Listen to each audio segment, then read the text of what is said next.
flagship program of Paris Development Model and all this, and job creations and all this.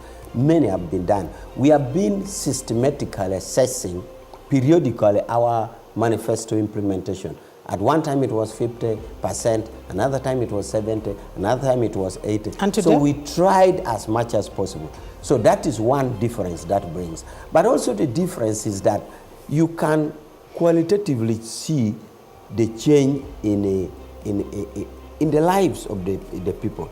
Now, that one you may not see by an open eye, but the experts, like in the economics, and they have what they know how to judge it, including life expectancy. Of course, peace is there. If I was to sound journalistic, would I write a headline today that same drama, different day? If you wrote, you'd not be correct, because we are saying we have step by step taken the country to another level. Okay. And that is why now you see the relative stability and peace. And that is why you see now the relative non-appearance of a formidable force, like you're saying in the BCG. Those are some of the yardsticks you should see. They don't come by accident. They don't come by suppression. You don't come by suppression. They come by your actual performance. Are you wishing away the kind of, sorry for interrupting, but are you wishing away the kind of opponents that President Yoweri Museveni will be facing for this? Because in the last election, he went into an election from a people power wave that later transitioned into a political party. That same kind is coming still for this nomination. Are you saying this time you have a much lighter one? Exactly, that's what I'm saying. I'm saying we have gone for election before where you even pray that God should help us. You even know in your heart that will it be well? But I'm saying that is not the circumstance now. We are entering into the campaign when our track record is seen. We are entering the campaign where the Bible says you'll be judged by your deeds. We are entering a campaign where we have basically, through a plan manifesto, nearly reached every household. We have reached nearly every household through this, but not all, and we do struggle. So, to be precise to your question, it is true we are entering into the campaign when we don't have that Kizza-Besigye scenario, when we don't have clear, huge candidate, where you even need to pray. We are entering where we are just telling the people, give us more chance, we consolidate. While you're harping on the gains, are you mindful of the losses that the NRM has made? And isn't it time for you to reflect on them?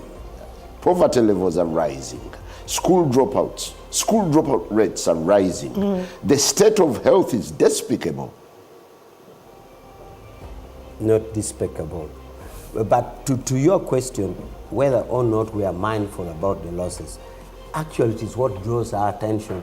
We are nearly throwing behind us the achievement. The achievement actually don't worry us now. We are throwing it behind. What worries us now is what you are calling the losses. And it is what we seek to address. Our gains, that is behind us. Our challenges, what we have not, that is in front of us. Including, what you would have said, for example, many cries and whatever came up in the Kawempe election. We still have to make sure that everything is polished up. So, it is true, we are so mindful to the losses. We are mindful of the gaps. And to that extent, we have actually passed the gains. We are not even now about the gains. No, you're around to protect the gains. You're about protecting. Don't you find that slogan a little fanciful? We are protecting the gains. We already know the gains are in the pocket. The way of protecting the gains is actually by addressing the losses. You see the contradiction? Because if you don't address the losses, you lose the gains. So it is a dialectical relationship that you have to appreciate. That the only way to protect the gain is to address the gaps, the losses. That is a clear dialectical linkage. Do you subscribe to the school of thought that this is more of a transition election?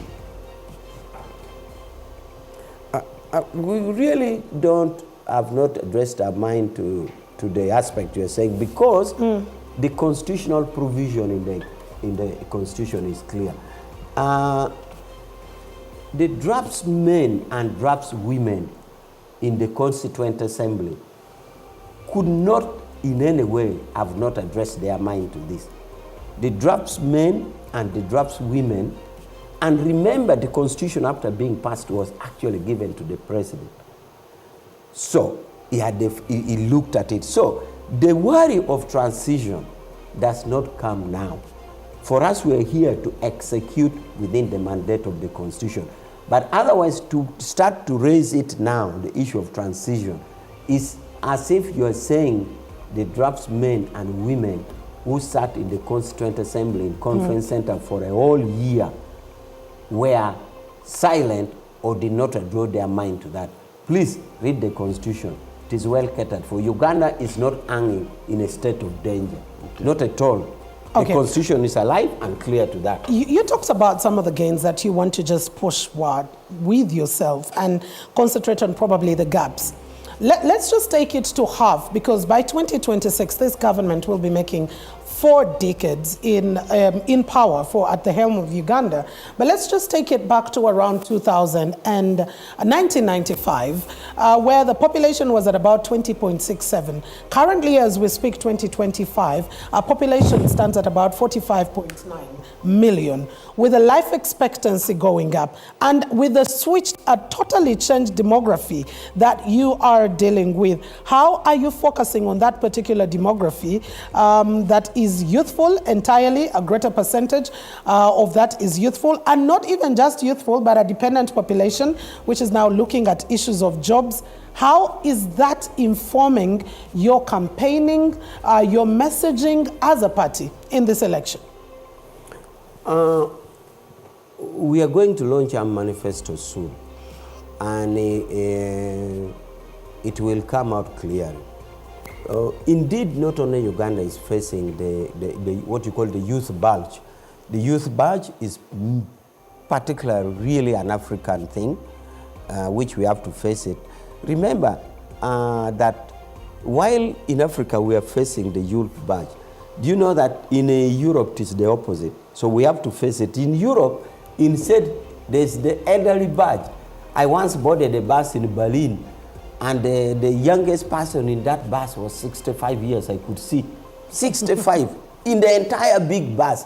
Everybody else was like 70 and 80, no child. Now, we have it. So what we're doing, and which will be unveiled in our manifesto soon, I think in the next few days, is that we have to address this youth bulge by way of ensuring, first of all, education, that we have to address it. 2, the placement after education. And how do you place them? So many private ventures in terms of industrialization is taking place. And we have a long list of them. And more effort is going to take place. So that when this investment takes place, and it will absorb the youth, therefore we shall have the youth in placed places. Of course, you will not get 100%, but we are working on it. And remember, the contradiction again is that the youth, much as there's a youth bulge, but it's also the healthy and the working age.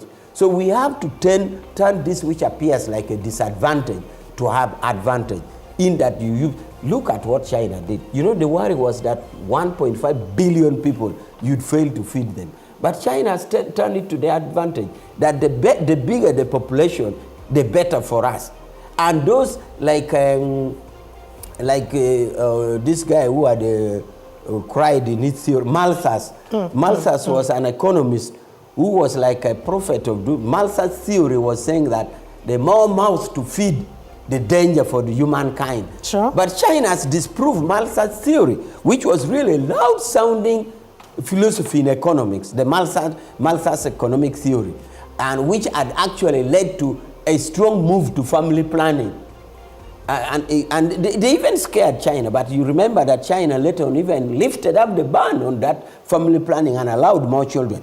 So a big population can be managed. China has proved it, an NRM, we are going to unveil it in our manifesto. Okay, we will be waiting to see that. The manifesto will be unveiled later on after the nomination. The candidate will definitely be heading to Kololo for a rally, and that's for today. Tomorrow, which will be the second day of nomination as well, we'll be expecting the National Unity Platform to nominate its presidential flag bearer. Chagulanyi Robert Sentamo will also be expecting to have the nomination of Nathan Nandala Mafabi as the FDC flag bearer. We'll be letting go, well, we'll be giving you more and more of these updates. Yes, Katumba, Simon is asking about John Katumba. Yeah, definitely. His as well. Most of them will actually be nominated tomorrow, but we'll be here to give you all the updates. We've been speaking to the Director of External Affairs in the National Resistance Movement. Up next, we'll be taking a deep dive into the evolution of the NRM ideology.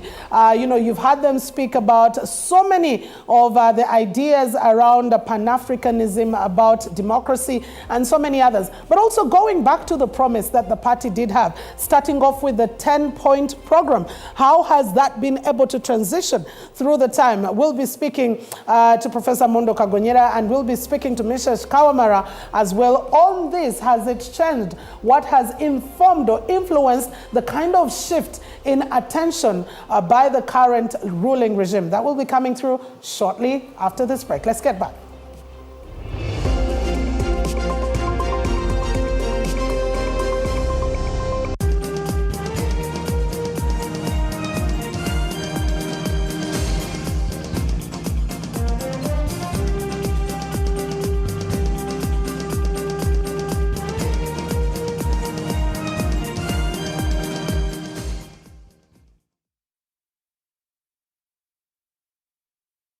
Special announcement.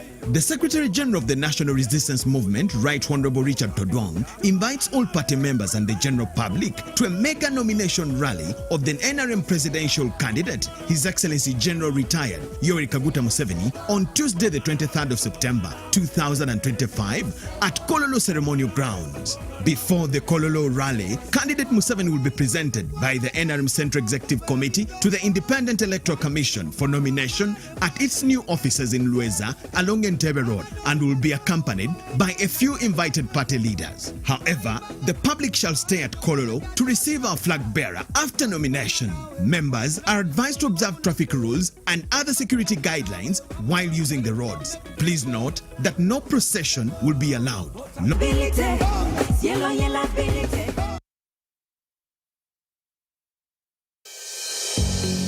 Looking to build a career that saves lives? Welcome to Finn's Medical University, the only specialized health sciences university in essence for degree programs in Bachelor of Medicine and Surgery, Pharmacy,